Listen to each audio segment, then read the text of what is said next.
the patient voice is aware of what they're doing in some form. Right. And it's so implied that way anyway. Right, and so if it was Charlie, aka Knight Marion, robot kid brought back to life, Yep.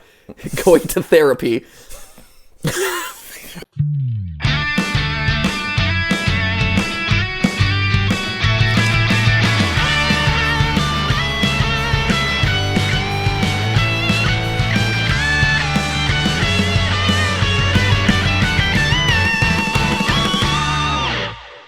Hey guys, and welcome to GT Not Live, where it is the triumphant return of the boys, FNAF boys. Gonna solve FNAF boys. Whoa, that was off there. I was off key there. I apologize. Wow, that was really off. That was an unexpected harmony. Not an unappreciated harmony, but unexpected. An unexpected surprise, to say the least. The fact that you did it in like a kind of like minor. Yeah, I don't know what happened there. I think it was like a minor fifth, which made it sound much more sinister than it probably was intended. It is FNAF after all. Right? Can't all be sunshine and rainbows. We need two more, and then we could be like the FNAF boys barbershop quartet. We'll just do like open seventh chords. There you go. FNAF boys. This is my little pitch pipe. Doo. It'd be amazing. Hey, so we are back on the couch with Tom, otherwise known as other person that I subject too much FNAF conversation to, and we are here to solve FNAF via reacting to someone else's attempt at solving FNAF. Absolutely. So if you've been tuning in recently to the channel FuhNaff, aka John, he has been producing he produced a FNAF theory a couple weeks ago that was really compelling. I think, we ultimately landed on that one. We liked parts of the theory, we didn't like other parts of the theory, but overall it was just cool to watch someone else do their best attempt at trying to piece together what's going on in this franchise. Yeah, basically that. Thanks for that insight, Tom. You're welcome. Wow. It's first thing in the morning. Stellar off the cuff there banter, Tom. My banter is on point, and so is my harmony.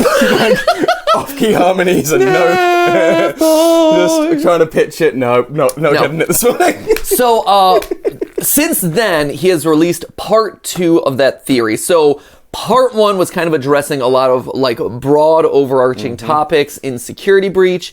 Part 2 now, according to the thumbnail at least, appears to be focused on who is patient 46, which, again, welcome all challengers to that one, because I think everyone at this point has agreed that that is probably the most frustrating secret in this game, because there's a lot of clues to point you in a lot of different directions, but none of them truly gel together or really solve everything in a really satisfying, narratively complete way. So if he's got solutions, I am more than happy to be like, woo, Theorist approved stamp right there. There you go. Good on Absolutely. you, sir. And I will say, as we kind of get ready to hop into this one, it's been nice. Actually, I don't know if you feel this way, because you've been doing it less long than I have. Yes, admittedly. But for me, as old man YouTube over here, and especially old man theory over here, doing theories on games for like 12 years, there's not a whole lot of content out there that does the stuff that we do. Especially not for FNAF. Yeah, and especially in the FNAF world. Like, there are some people who will tap into like science stuff. There are some people who will tap into other franchises every once in a while. Yeah. But like, to see someone else actually try to chip away at the mysteries of Five Nights at Freddy's in a video form. And again, like, let me make it clear, like, there are tons of theorists on the Freddit, the FNAF subreddit. There are tons of you theorists on our own subreddit, the Game Theorist subreddit, who are constantly pitching ideas out there, talking about theories in the various threads and things like that. And I love that. It is awesome to read. It is so refreshing. That's why we instituted Morty's. MatPat openly reacts to theories, yo. What is it? Morty? Is it Matt occasionally reacts That's to it. theories. Yeah, it's Matt occasionally reacts to theories, yo. Yes, that's it. Like, what was that? We were so desperate to make it more serious. Yeah. We just were like, this will make Throw sense. it out, it'll work. That's why we created that, because that gave us a forum to talk about the theories that you guys are doing in the subreddits, in forums, on other websites, things like that. Yeah. But it's rare that I get the chance to sit down and actually watch someone present evidence in a style that is very reminiscent of game theory, right? And in a way that I'm like, oh, that's kind of like a script that I would write. And to sit back and be able to like feel what other people feel when they watch our theories, it's been watching that last video was a very unique experience for me. Absolutely. Because it was cool. I'm like, oh, so this is the sort of like thought process that people have, and this is the sort of like reactions that people have, and they're like, oh, he can't be right about that. Oh, I'm a little bit angry about that conclusion, or like, good on him for figuring that one out, or like, oh, I guess that is an interesting point. So it's been a really fun roller coaster of emotions. So again, like, congratulations to FNAF John for even attempting to do anything related to this franchise in a cogent way. So tip of the cap to you. Anything that you'd like to say? No, I think it's been fun as well, particularly in the last year, to see people like John, like Rytos is another one, Yeah. but people that are coming up as like fresh faces to FNAF. 'Cause Yeah. you go, again, like more you, but we are bogged down by. Can potentially get bogged down by the sort of 8-year history of this franchise, and it's like, well, we've been building this theory, and there's like the storyline that we've been following through, and we'll, if something gets absolutely disproven, we go back and go, okay, fine. But these people are going out with totally fresh eyes, with almost no background. They're just going, right, let me just look at it, totally fresh, and it gives you a different insight into the minds of people. And Security Breach brought a lot of new people to the franchise as well. Yeah, so again, it really did. There was this big rise in kind of like a next generation of like FNAF commentary and FNAF theorizing that really came out in and around Security Breach. Yeah. And I'm seeing a lot more. And I guess at this point, FNAF's in its nostalgia cycle too, which is wild to think about. But you have a lot of people retroactively looking at and analyzing the first like 4 or 5 games in the franchise and being like, this was what's good, this is what it wasn't good, this is how I as a fan reacted, this was formative in my childhood or my early gaming career, and now I can look back on it, replay them, and kind of like look, were they good actually? Or like, I've seen it's interesting because I've seen a lot of critical commentary on Sister Location recently. I think it's the Yeah channel who did like an hour-long review of Sister Location, being like, I don't like that one, and I'm like, I never did either, so I'm glad that someone else is actually seconding me on that one. No, exactly. So I'm like, yes, I agree.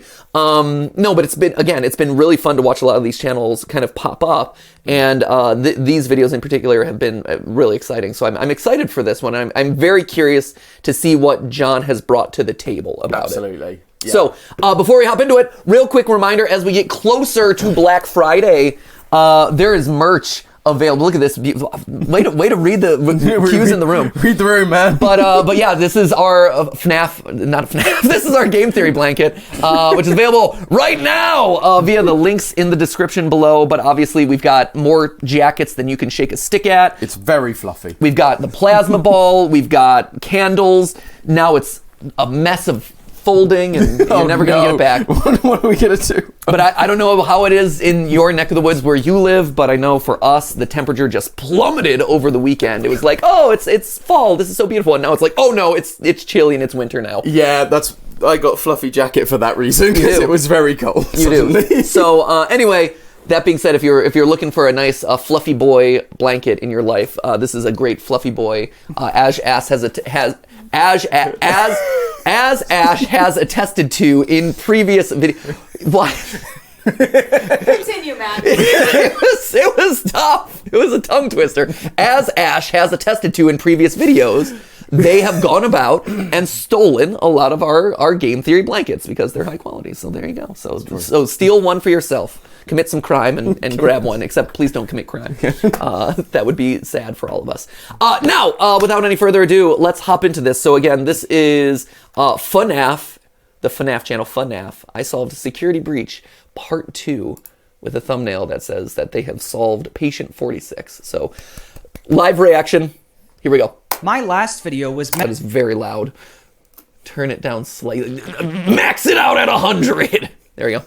meant to be an explanation of how we actually can't solve Five Nights at Freddy's Security Breach with the current content we have. But today, I take that back. By the And people think we go back and forth in our theories. Immediately. It's been like a week. It's been like a week or two. He's like, okay, that passed there. Throw it out and start again.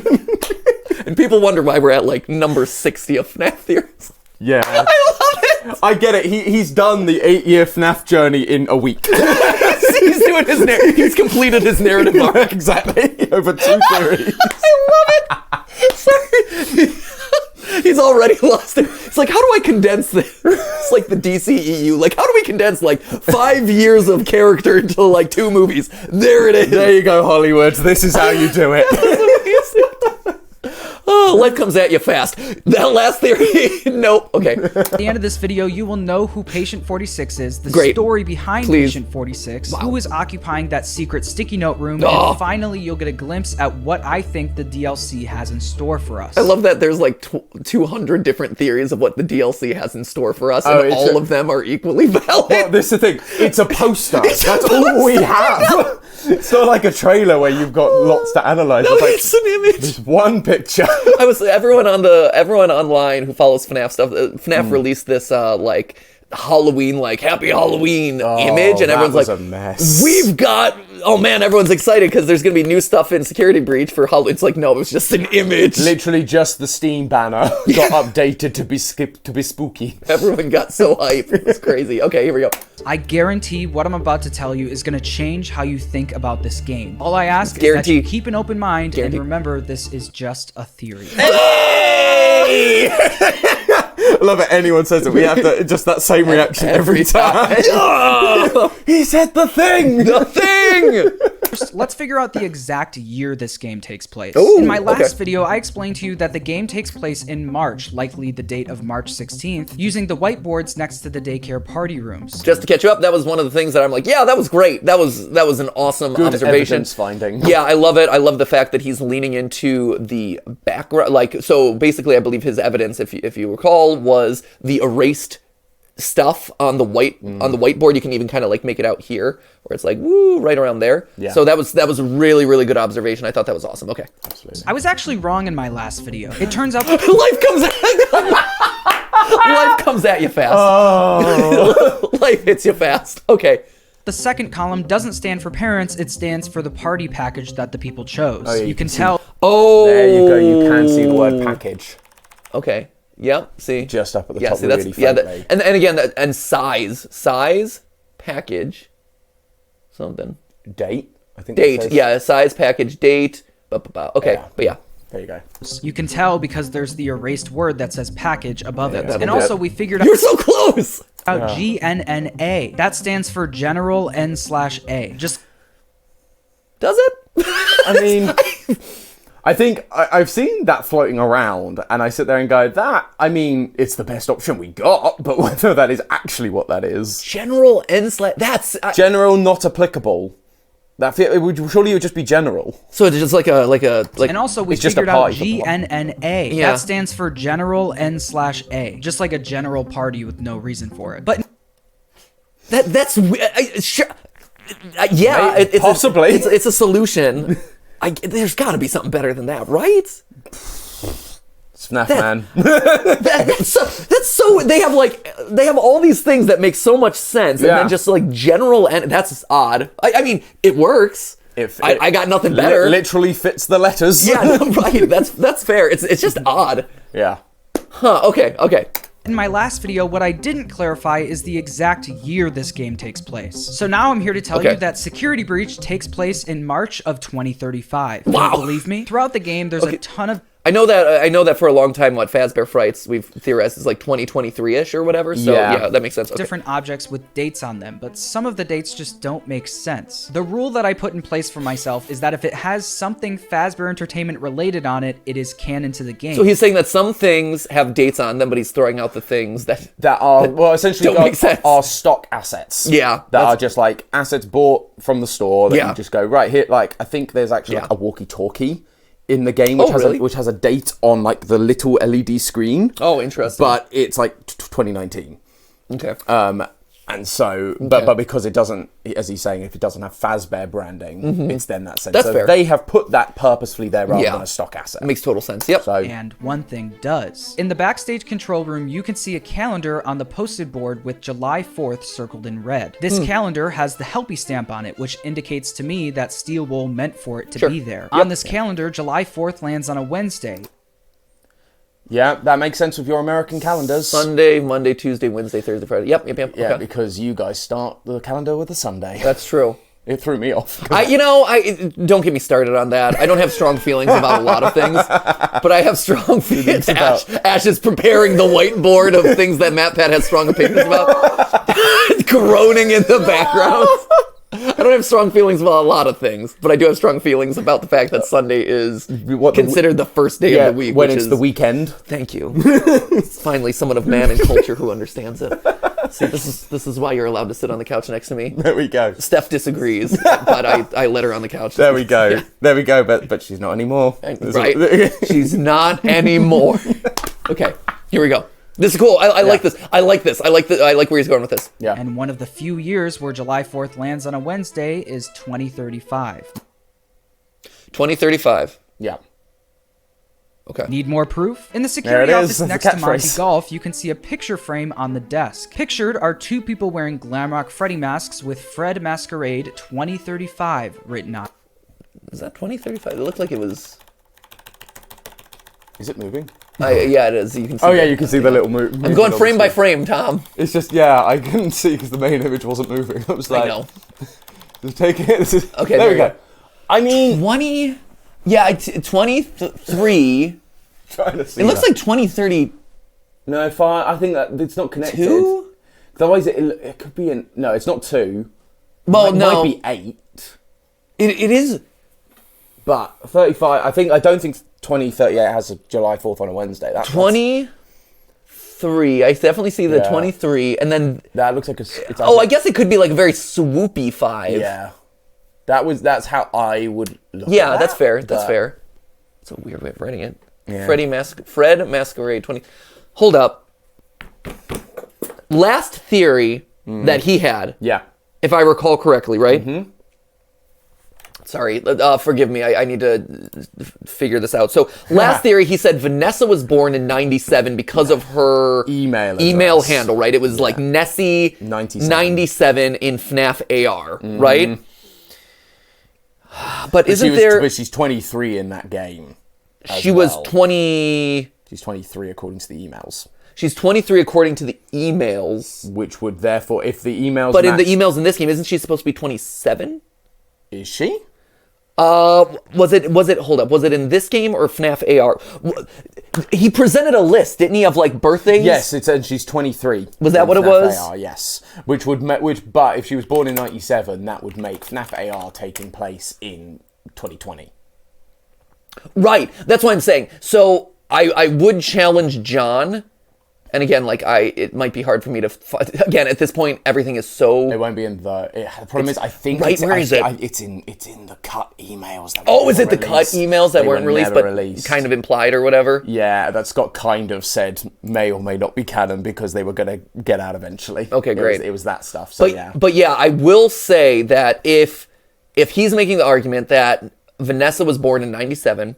Yeah. And because also, regardless of being in the cut emails, last time he used those cut emails to support a point. A time frame. Yeah, he supported a time frame using those cut emails. Yeah, because it was in September that Glitch Trap enters the system, and then this takes place in March. Although, building an entire Pizzaplex in 6 months feels impressive. Well, right, but and having it function. But yeah, but she would be, if it was 2035 now. Yeah.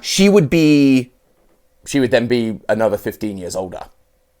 Which would make Are you her, sure there's which would not make her 38. Isn't there a Vanessa A here? Vanessa A in the FNAF AR cut emails. I'm pretty certain there's no Vanessa A mentioned in Security Breach. Is there not? No. Okay. Vanessa A is from the FNAF AR emails. Is that what it is? Yeah. Okay. Oh, then no. Oh, the birthday cake thing is... That's different. I don't know what that is. Well, there is a birthday cake thing in the FNAF AR emails. They talk about her having a bunny-shaped cake. Right. Which is part of her birthday's in September, and her birthday, she is 23. Okay. And it comes down to all of that. Yeah, for that one, I would double check the dates there. I mean, the thing is, having 97 in the email, yes, We people said- do put their year in there. People Right. do, but then there are also many people online that just put a number in. It's Right. their favorite number, so they No, put no. 97 in, and so 100%. it's to say that is when she was born is probably a loose evidence piece. Yeah. So what I would say to John as he's theory crafting or whatever, just like make sure that there's consistency or you've thought of that sort of thing. Because, again, I would have to dig through the emails and see what exactly they said. But I feel like if this is 2035, but he's also arguing that Nessie 97 is her birthday, and then she's 24. I don't think... Something about the timeline there doesn't necessarily make sense, or I would just want to double check that to see if that's truly the case. So anyway, throwing that out there. with Fred Masquerade 2035 written on it. The game being in 2035 also aligns with the cut dialogue that was supposed to be in the elevators explaining that bears are extinct. I guess Steelwool isn't too confident when it comes to the bear population.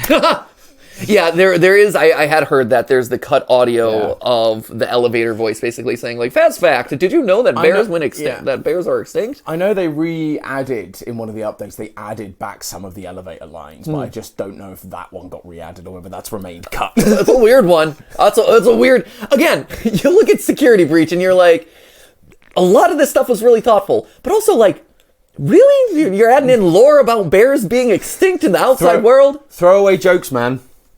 Tom. Yep. Tom. Yeah. Tom. Hi. Maybe we should throw in doing lore theory. Just forget doing lore theories. I know we're working on like the big FNAF timeline theory, and I know what it is and where we're headed with it. Yeah. There's, you know, It's a thing. people are gonna be really excited about it. We'll see. We'll see. Maybe you solved it, and we were like, okay, scrap that. But maybe we should do a theory about what the lack of bears in the natural food chain would do to the overall ecosystem of the world. Yes. Are there bears in Utah? I kind of... Yes, there are. I don't know. We don't really have bears, so I don't know where bears exist. I don't know. Do bears even exist?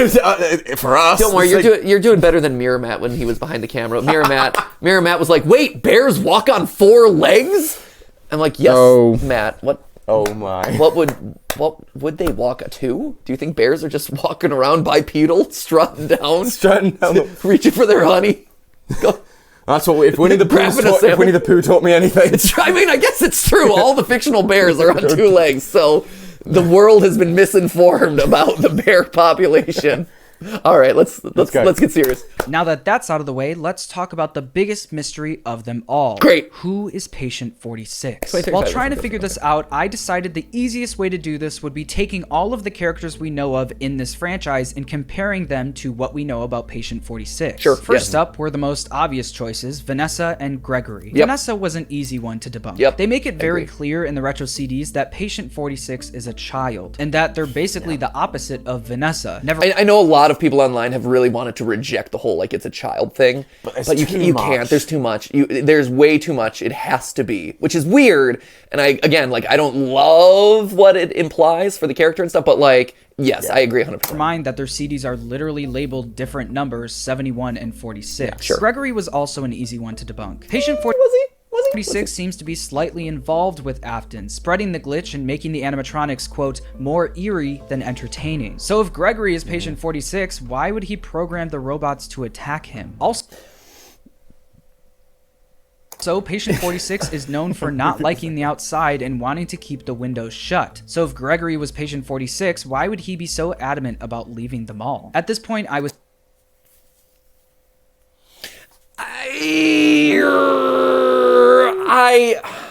mean, here's the thing. I have my problems with Gregory as Patient 46. Absolutely. 100%. I feel like those as the reasons why it's not him feel a bit weak. I mean, I think you can point to the fact that like, hey, Afton's in the basement and this is kind of a big surprise for everyone. And, you know, and the glitch trap virus is kind of attacking Gregory. Here's the thing. There are a lot of problems with Gregory. I don't necessarily think that those are the strongest ones. Like, I think a lot of those are assigning motivation that doesn't necessarily apply. Because you can also say, like, Gregory is eager to leave the Pizzaplex. Kind of, but is he? Because there's so many different endings at this point. Like, how do you know which one is actually canon? Well, and Freddy's the one that suggests leaving. Right, exactly. It's like he's just like hiding, and then he goes, "We need to get you out." And then he does go, "No, no." He does, like, when you get to the door and it's closing, he does go, "No, no, no," and so it's. Yeah, I guess that. But it's whether it's fake. He's faking again. It's trying to assign motivation where we don't have conclusive evidence of what his motivation is. Yeah, Gregory as a character is very undefined as himself, right? He kind of fits wherever you need him to fit. Yeah, I mean, he's very blank slatey. There's a lot of stuff that's, again, like you said, layered onto him by, like, Freddy and Vanessa being like, "Hey, little boy, you must be lost," or like, "Hey, we gotta get this kid," or, you know, Freddy saying, like, "We gotta get you out of here," things like that. But as far as Gregory's motivations for being in the Pizzaplex, being there after hours in the Pizzaplex, now all of a sudden he wants to get out of the Pizzaplex. Like, there's a lot of weirdness around just... Because, I mean, again, the game starts up and Gregory is just, like, there next to Freddy. And Freddy's like, "Hello there, superstar." And you're like... and he's hiding. And it's like, well, why is he hiding? Right, If he wants to get out, surely he just left Yeah. with everyone. Right. Like, Yeah, and so, you know, and then he runs to the eggs and he's like, no, but, like, was he actually trying to get out in the first place? That's one of the problems with Gregory as a character. Like, he is such a blank slate. He slots in a lot of places. if you have a bias to what you believe to be true, he will fit that. Right, exactly. You know, does he want to fight against Vanessa? Like, yeah, when you have 6 endings, and Gregory is kind of like the impetus for all of those, he is kind of what you make of him, you know? So it's tricky. I don't disagree that there are problems with Gregory, 100%. And we've talked about that in past theories. Yeah. I just look at kind of that list of like 3-4 things, and I'm like, you know, I think there might have been stronger options. Was stuck. Gregory and Vanessa are basically the only 2 human characters in this game, so who else could considering be? one of them- About ready to at give least up, one of them I might be a decided robot. to do more searching around the mall. And while walking around the Pizzaplex, I noticed this plushie. At the time, I was like, oh, that's funny, they put a little Nightmare On plush inside the golf ball ride. Yeah. Until I found another. In the hallway next to Rockstar Row, there's a giant toy Freddy plushie on the ceiling, and wouldn't you know, another. Is that actually a plushie, or is it just a mask? That is, well, I mean, again, I think from the angle of the player, you could say it's a mask. I think actually if you do break the game, Right, you can see you it. can see the full plushes there. I mean, okay, I'm very open to where he's going with this, and Yeah. I think I can assume where he's going with this. I'm like, I've done this long enough. I can see the wind up. Like, here's the wind up and there's the pitch. That's a sports ball reference for all you out there. But I will say there's a lot of plushies in a lot of random places in this game. There's a toy Chica down like in a vent that you can't access. Yeah, actually, I've seen that randomly. one. That was in, like, Tetrabit Gaming or something that he called that one out. Yeah, Yeah, and you're just like... Yeah, there's a lot of... Again, when you're a level designer, you're like, throw things in funny little Easter egg locations. So, Yeah.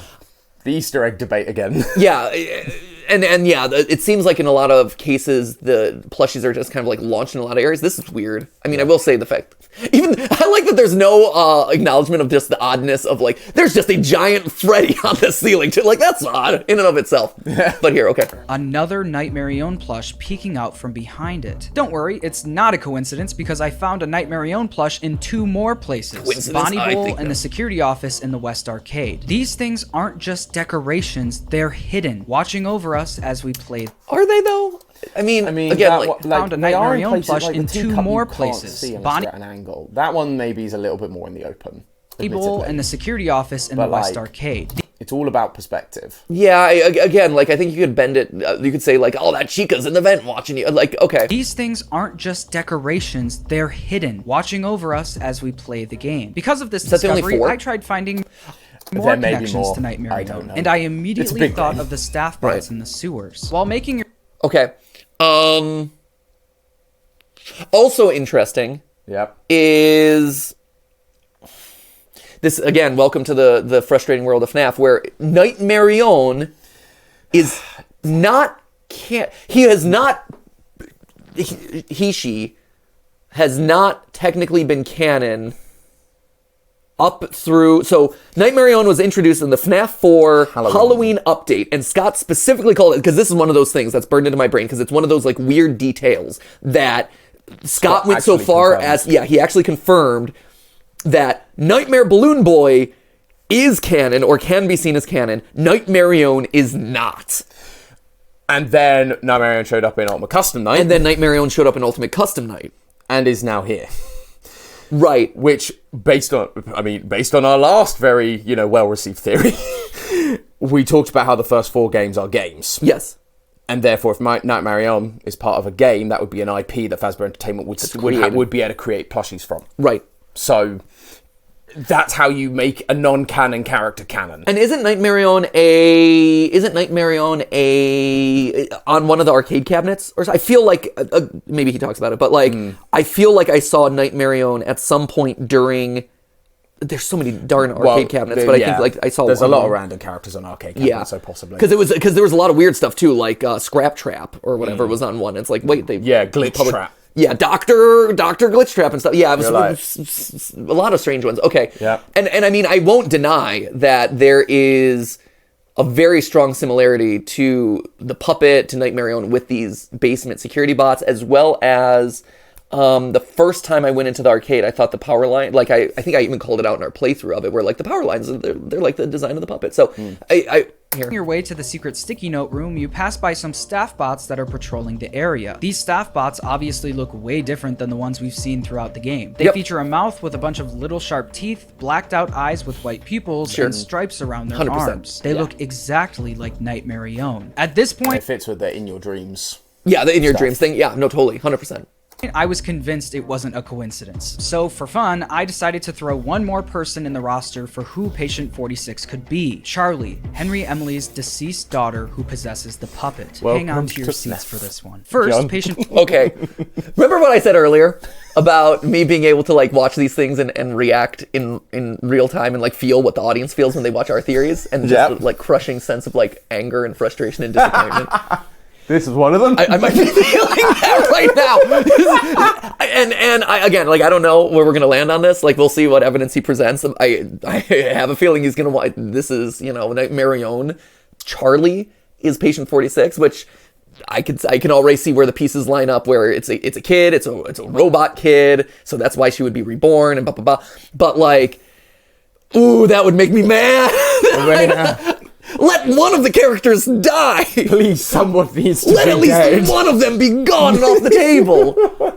No one is ever off the table. No, it's not. Okay. 46 has to be a child, and Charlie meets that requirement. Sure, but the thing that really grabbed my attention was this. Towards the beginning of the retro CDs, we find out that Patient 46 doesn't like the outside, preferring to keep the windows shut. So how does this align with Charlie? Why would Charlie be afraid of going outside? Well, let's look at how she died. In FNAF 6, we get this 8-bit minigame showing us the events leading up to Charlie's death, where, wouldn't you know, she eventually gets murdered outside of the pizzeria while waving through the window trying to get help. Charlie's trauma is directly connected to the trauma of Patient 46.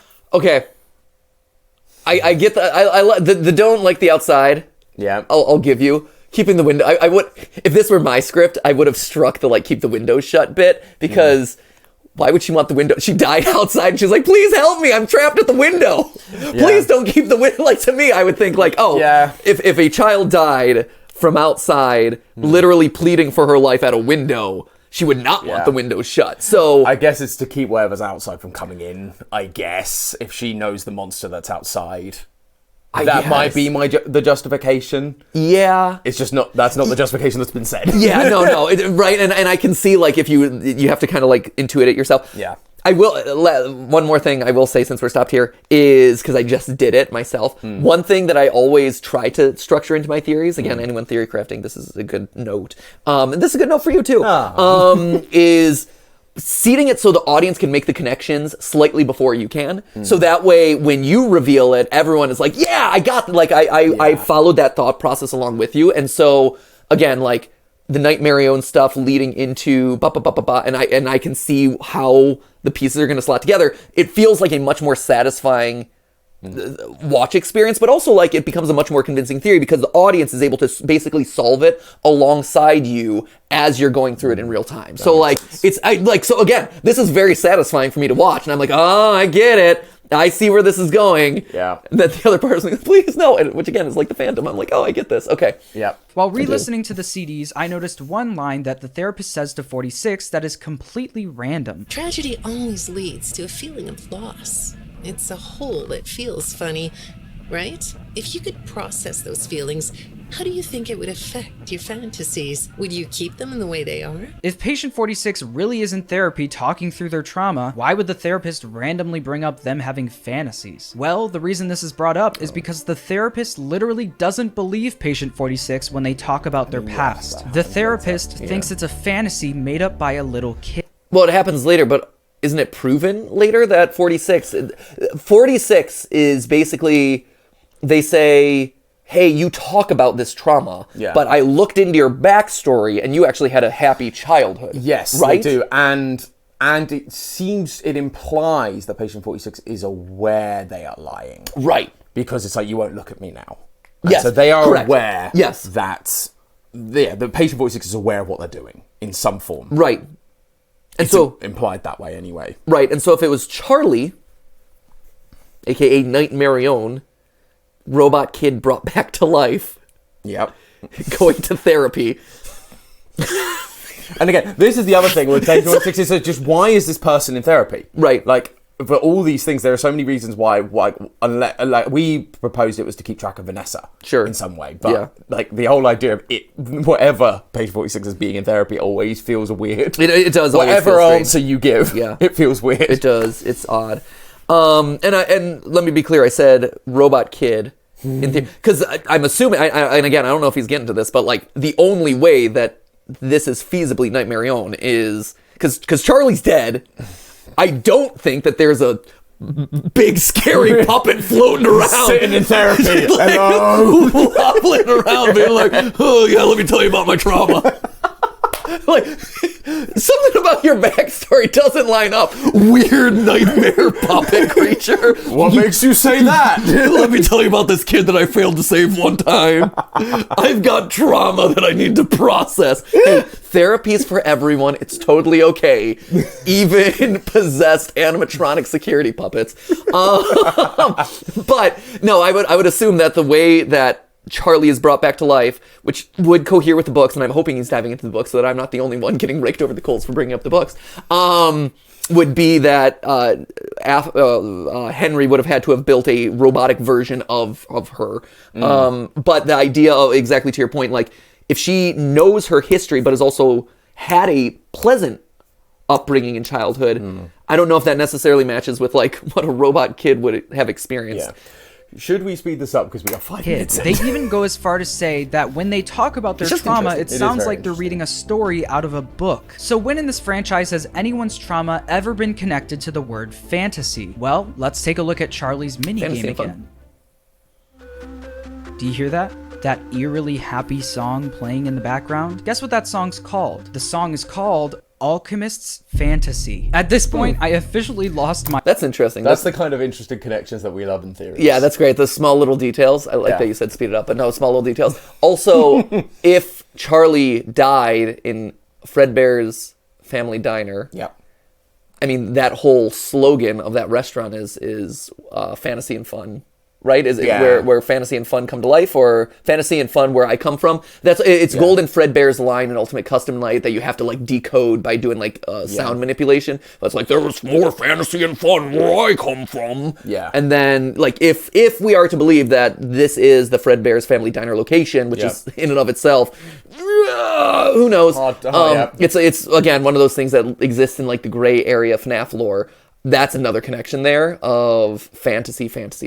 My marbles. I was convinced patient 46 has to be Charlie. Everything was lining up so well at this point. But the question is, how? Charlie's been dead for decades at this point. I was trying to think of any way it could make sense being Charlie. While trying to make this make sense, I decided to look into every jump scare, voice line, and general appearance of the puppet in this whole franchise, including the Nightmare Own staff bot jump scare, which, if you listen carefully, has the Nightmare Own jump scare behind it.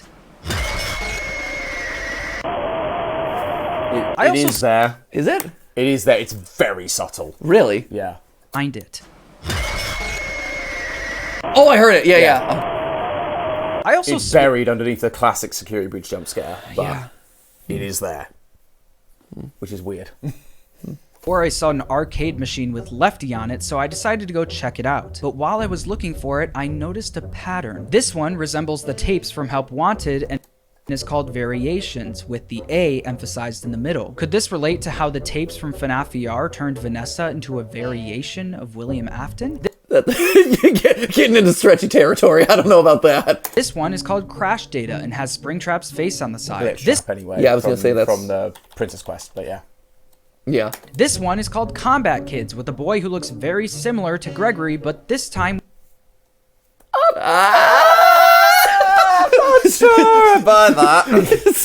It is a kid. Yeah, this is weak. This feels like it's starting to weaken. It's also a digression, which feels like I'm curious where he's gonna wind up with this, but this feels like you're weakening your argument because I'm not seeing this. With purple hair. This one is called Purgatory, which references Afton's Purgatory in Ultimate Custom Night. This one is called Ends with Stars, which literally describes the end of the game. So the Ends with Stars one is one that always jumped out to me because I felt like it was, again, part of the arcade quest line that never got finished in the game, where you're going to Monty's Gator Golf, Chica's whatever cake battle, whatever. But Balloon Boy's World. Yeah. I always thought that Ends with Stars was going to play a part. Was either going to play a part in it, or if you'll go back to my Security Breach playthrough, I was really convinced that there's the room of Mylar balloons down near the theater area. Yes. And it very heavily suggests that there is a code to be punched in. Yes. No, you're right. Like it's literally a wall of numbers. You have a laser gun. I've played enough video games to know. You insert the code into the wall or into whatever. Right. That is perfectly valid video game logic based on the lore of this game. I was gonna say. Yeah. And I believe there is, again, this has been a while because nothing ever came of it, but there is a star balloon in that lineup, right? There's a lineup of these numbers, and then there's a star balloon, and then like another shape balloon.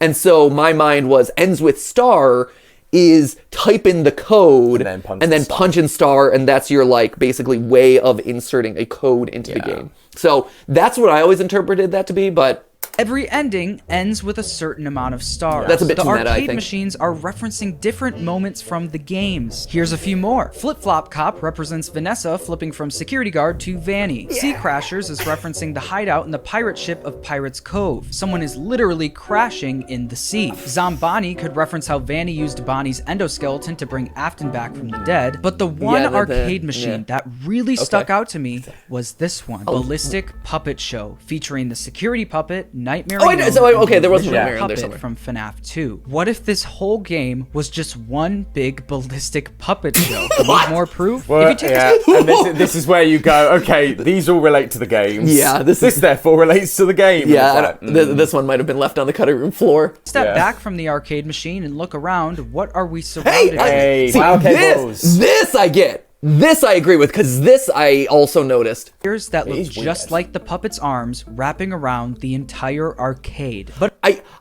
thought it was, so I thought that was odd. Yeah. When I played through it, and I think I called it out in the moment. It's weird that it's specifically the arcade. Yeah, it's nowhere else. I think if I had seen it in other places, I might have attributed more weight to it or more importance to it in some way. Yeah. But the fact that it's so oddly localized, I'm like, oh, this is just an aesthetic for the arcade. But I mean, no, it's definitely there. And I agree 100% that is such a signature pattern for that character that I don't disagree with that evidence point. It just always struck me as weird that it was only in that one area. Yeah, that one arcade, the only importance I can think of is that's where Glamrock Bonnie goes before Monty Golf. It's the only time that arcade has like significance. Interesting. Don't know if there's something Yeah, no, I to didn't, draw right. on there, because there's also like he goes it's Rockstar Row, that arcade, and then Monty Golf. Yeah. So Okay. But if you're still not convinced, I don't blame you. We still have plenty of questions to We have answer. 20 more minutes why of is this video. Charlie back? Why is she on Afton's side? Is she the one occupying the she on sticky Afton's note side? room? Well, let's answer those questions in a section I like to call Why is Patient No one ever asked To be able how to is explain Patient this theory 46? to you, I need to explain to you in the simplest terms what happens in the books, specifically the Silver Eyes trilogy. Basically, Oh, he's doing it! He's stepping into the there we go. He figured it out that you gotta go into the books. I'm so sorry. Welcome to the club. Hate lightning rod. Lightning rod of Welcome hate. to the suffering. As soon as you say it.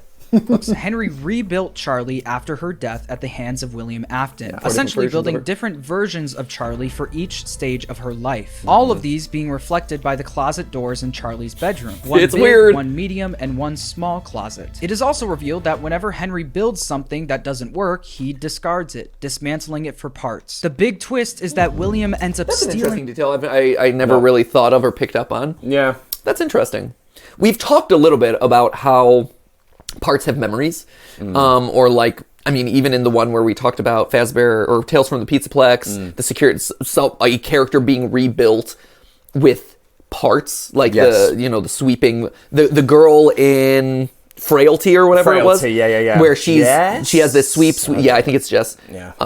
I think, think, yeah. but she sweeps a bunch, and this whole time there's this repeated detail of her in the book, like back and forth, and it's like, it's this weird detail about the character that never gets explained. She doesn't really have an explanation for it either. And we're like, oh, and it's revealed at some point that she is a robot, or she was built of like spare parts. Yeah. And so we made the connection of like, well, hey, there is, lingering memory in the world, in these parts. And so maybe that's carrying on as things get rebuilt. So that's just an interesting like reuse of parts carrying over like some sort of shared memory or something. That's okay. all of these discarded parts along with the adult version of Charlie. It's also revealed that William Afton invented illusion discs. Discs. They did us dirty in the graphic novels, They did. making them look like chips. Yeah. It can all, that is also a disc, right? Like, it's not. I mean, yeah, it's like an SD. What does SD stand for? SD card. What does SD card stand for? Ash, that's kind of your job to know. I don't know. Ash, what does SD card stand for? Super duper. Super duper card. Thanks, Ash. Thank you. Thanks, Ash. Deep insights with Ash. Woo, nice. No, but if you think back to here, I got it. Yeah. Old man MatPat here. Floppy disks Yeah. were a rectangular square thing, That's right? true. So the disc. I know everyone in the comments, whenever we bring up illusion discs, are like, what you showed on screen is illusion. square. It's not a round disc. It's like, they come in all shapes and sizes. Yes. Secure digital. Thank you for looking it up on your phone, Ash. Secure digital. Really? Is that what it is? Yep. Okay, great. I prefer my version. I do too. Super duper. Much better. Can you, next time I ask you, like I'm going into recording, like, can you give me a super duper? You'll just know. Awesome. These trick your brain into thinking you're seeing something you're not. They also can make you look very Blurry, blurry in which photographs. More on that later. potentially William connects decides to to the picture that's experiment taken on by the the adult security cameras. Charlie, basically turning her into Baby from Sister Location, who ends up accidentally killing his daughter Elizabeth. Now Elizabeth is possessing a... Don't blame me.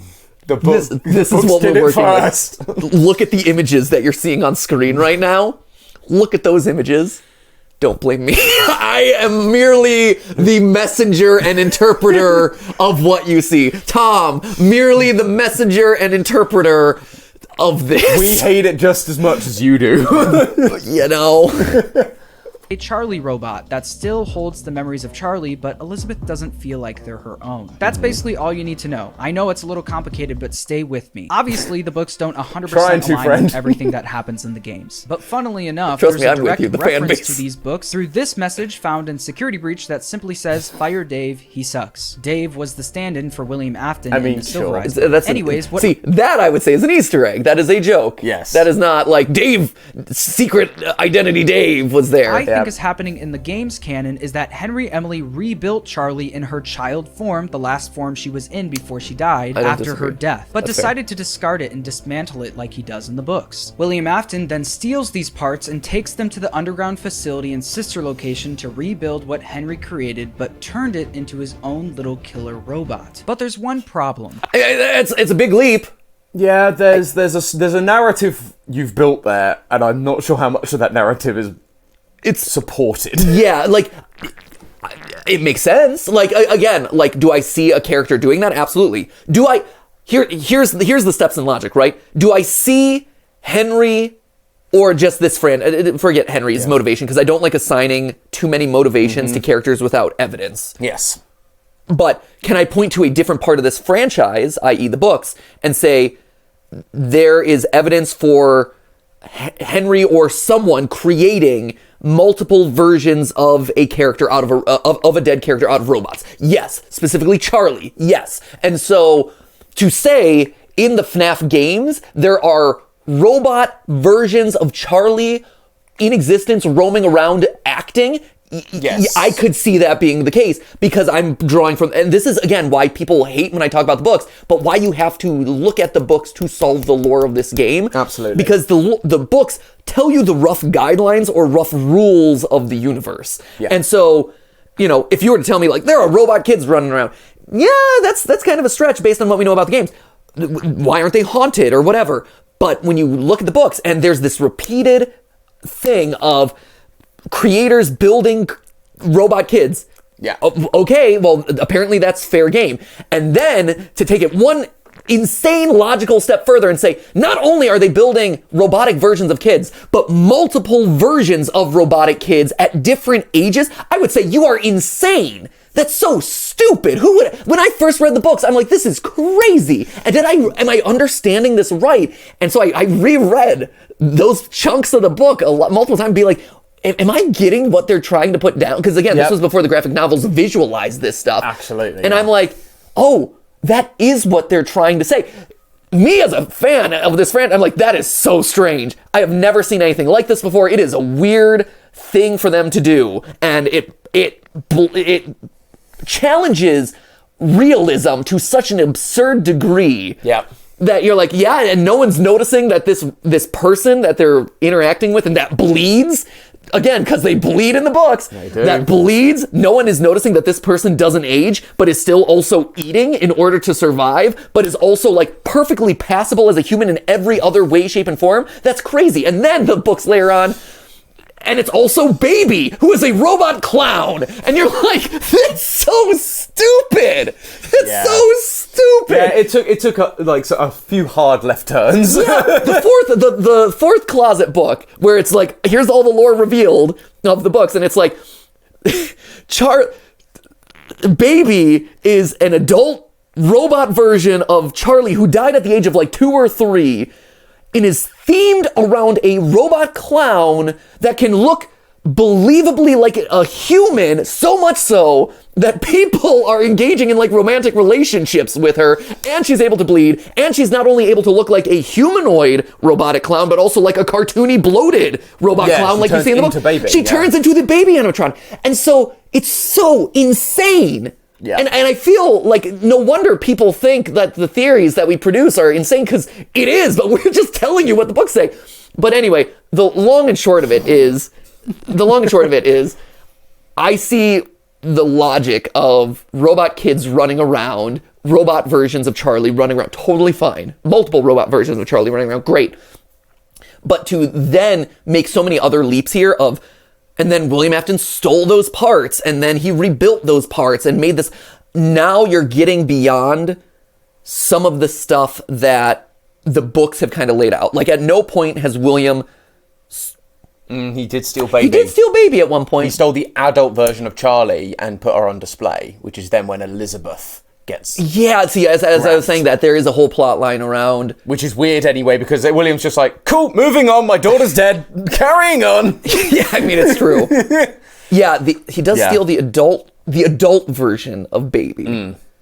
And then Henry steals it back and locks it in the closet, and that's like a whole thing. It's massive. So the fourth closet is... It's I mean, the novels in general, but the fourth closet... The first 3 novels. Yeah. Mass, but okay. I mean, but anyway, the long and short of it is, it starts to stretch, and I'm still with you, but it starts to stretch to a degree that I'm like, you're really getting on thin ice. Yeah. I tell you, the baby isn't mine. Remember these cutscenes from Sister I do. Location I've always with the wondered about Moral and these. The Restless playing on the TV? Have we ever really figured these out? No. I mean, obviously, the husband Not is William really. Afton and the wife is Mrs. Afton. At one point, I think we pitched out there that Crying Child or someone was saying the baby isn't like, it was either Crying Child or Michael that we thought like might have been adopted or stepchild or something. And again, this goes back to the books where there's a plot line that like lightly gets used but then immediately gets dropped of like Charlie has a twin brother, Sammy, and William Afton kidnapped Sammy, but in actuality he kidnaps Charlie. And Sammy and then Henry's wife leave because he's obsessed with Charlie. There's a lot of like the books have a lot of stuff that feels like retconning as they're writing the books. Yeah, literally within one book there's retconning rather than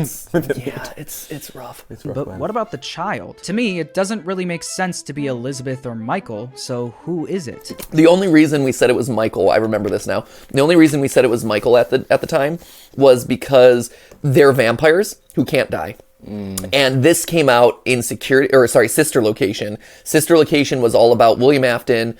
I should be dead, and I'm not. Michael, you mean?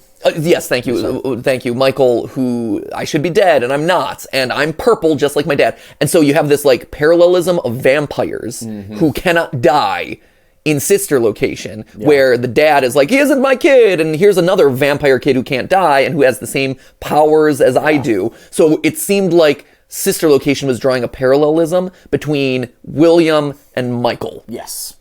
That's why I've always kind of thought that all the whole, like, the kid isn't mine is in relation to Michael Afton rather than Crying Child or someone else in this case. In the show, the husband and wife are in a debate about if the baby actually belongs to the husband. The baby is shown doing wild things like crawling on the walls, sleeping upside down, and eating the cat. But William Afton sticks his ground, claiming that the baby isn't his. That's because the baby isn't his. It's Henry's. Did you know that in Security Breach, the bots representing That's just a minor point. I think we threw out maybe these were Henry's kids that William adopted. Or not adopted, but like remarried.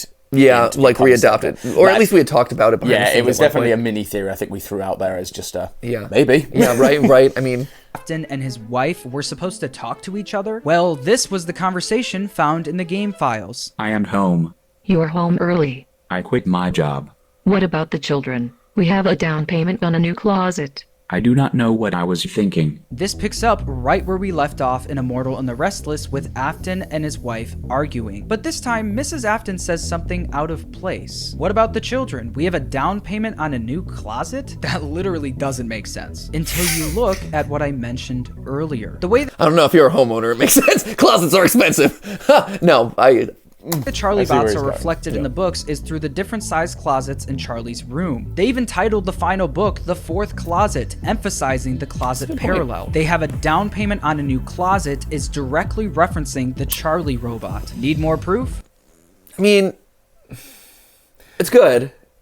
It's a weird line. I always thought it was a parody of like home ownership and stuff like. But I mean, like, yeah, they do say closet. Yeah, it's one of those things, isn't it? When you have a word of a very standard item. Yeah. What is a reference and what is just that's item? It's a good one. And again, like that's one of those supporting pieces of evidence that like wouldn't necessarily stand on its own, but collected with a bunch of other stuff. Yeah, sure. Yeah, no, that's totally fair. I cannot deny that one. That one's solid. As we know, the room from but it's cut. And again, you get into that weird nebulous territory of like, well, it was cut. Do you use it? Can it be valid? Sister Location where we watch The Immortal and the Restless is in Security Breach. But how do we get in that room? Well, you flash your fast camera to reveal this. The smallest closet door from the books. That is interesting. I won't deny that room confuses me in general. The room is weird. But the tiny door, and the door is also the fact that you have to flash in and that is true. It's a good call out. That is a very, very smart call out because playing it, that felt weird to me when it happened. Yeah. It's a very strange decision to make the door specifically look like that. That's legit. That is legit. That is a great call out. I love that piece of evidence. There's no reason for this door to be small. They could have just put a regular door there. They true. specifically put this small door. There's actually more proof in the second ever trailer for FNAF Security Breach. Right at the beginning, we hear William Afton say this. When I first found you, you were nothing. You were small, pathetic. But now, you are more. Are you ready? Williams. Okay, where are you going with specifically this? uses the word pathetic to describe the younger Charlie bot. This is the exact word that Charlie/Elizabeth uses to describe the younger version of themselves in the books. Said, I think that's a bit of a reach. Again, it's that thing of pathetic is just a word to describe something. Things, and yeah. so it's hard to go, this is directly, it's not like you are broken as a phrase is repeated. Yeah, you're calling out one specific word. That's, and also there, when I first found you, you were small, pathetic, weak. I mean, that also can very well apply to Vanessa. Like, I mean, back then, it's right? That literally was a Vanny mask. That's the thing, isn't it? right. That's the thing. I mean, it's stretchy. I think that's a bit of a reach. Yeah. Especially because it does seem to better fit with Vanny and Vanessa as they're showing the mask and this and that. Yeah, and that idea of being small, pathetic is just like it applies just to someone who is beneath you, doesn't it? Yeah, if it was, and here's the thing, right? If it were Vanny's voice, or sorry, Vanessa's voice, or a female voice, I would actually feel differently, right? Oh, totally. Because if it was Vanessa's voice, presumably you could still make the argument of like, oh, well, it's Vanessa possessed by Glitch Trap saying these words, talking to herself potentially, but then you actually have a stronger impetus for, oh, but this is Vanessa talking to another entity that was small, pathetic, and weak. Like, I would, it's a nuanced thing there, but that's tricky. Yeah. We're halfway through. I feel like we might need to cut this one and do a part two of our reaction to this thing. So here, let's find a good one to wind up on. Also, we learned from the books that Charlie invented a program where if you talk to animatronics, they will talk back to you, just like Patient 46. Also, when Charlie finds out that her dad built different versions of her, the blueprints are described using one word: schematics. Now, where have we heard that word before? Do you have any final hints or anything you can say about Security Breach that will get people excited? Even just one word, like a code or anything. Schematics? I originally that was thought... a weird call out. That was something they did. And I never understood it. That's weird. That's weird. Yeah. I've never seen. I never watched that full interview because I'm like, I'm just gonna play the game. It'll be in the game. Like, I don't want to be colored by stuff that's kind of external to the game. It's an interesting interview. Maybe I should watch that interview now because apparently they're like dropping lorries. Yeah. Schematics, huh? Because schematics have been a thing. There are some schematics you can find in Security Breach. There's obviously the schematics we got in FNAF 6 are big. Obviously, they have blueprints. As John is calling out, you've got the schematics in the novels I've referenced. So, schematic diagram, in particular to electric. And how is it used in? So in this, it's they find the schematics for Charlie, for the Charlie bot. That's what these schematics. That's schematics. Or anything you can say about Security Breach that will get people excited. Even just one word, like a code or anything. Schematics? I originally... He is so expressive. If anything ever happens in an interview, his eyebrow raise, you know that something's up. Yeah. It's quite amusing. Thought he chose that word to represent bringing Afton back, but what if he chose that word because he knew Patient 46 would be borderline impossible to figure out? So how are we doing so far? Are you with me? I mean... You need more proof? Well, here, that sounds like a good breaking point. How are we doing so far? Okay, well, we'll break it there. Schematics, huh? And again, these are the sort of things they throw out one thing, and suddenly it can have huge implications. That's weird. I mean, you're ending on a high note here, John. I like it. I mean, I don't like it. Again, this is us being the audience. Yeah, this is me being the audience. I hate this. I don't want Charlie to be back in this franchise because I just want someone to be out of the franchise at this point. Absolutely. Don't we all? You introduce someone... Just let someone be gone. Like, honestly, just let it go, Someone has to die. The whole point was Afton keeps coming back. Everyone else should be dead. Right? Everyone should be dead. We say, as we're about to release a theory where we're like, surprise, someone's not dead. Yeah, but that's what they did it. The franchise did it first. No, the franchise did it first. We are merely messengers. And see, I feel good about our theory, which is not touching on Patient 46. but there also are kind of there's riffs on some of these themes. Some overlapping evidence points. Yeah, it's interesting how John, in his pursuit of this, is actually overlapping some of the stuff that we, in our reanalysis of a lot of the franchise, but especially this game, because we're working on the whole timeline, right? And instead of just working on the whole timeline, which we're like, we could do that, but man, is that going to be an overwhelming video that covers way too much and has to prove too many things in order to fit. Exactly. So instead, we're, unfortunately, like, I hate doing this, but I think it's better for the viewer experience to break it up into a couple of smaller chunks before we tie it all together into one big thing. Exactly. Because there's some big things that are in there, and like, hey, gotta talk about this.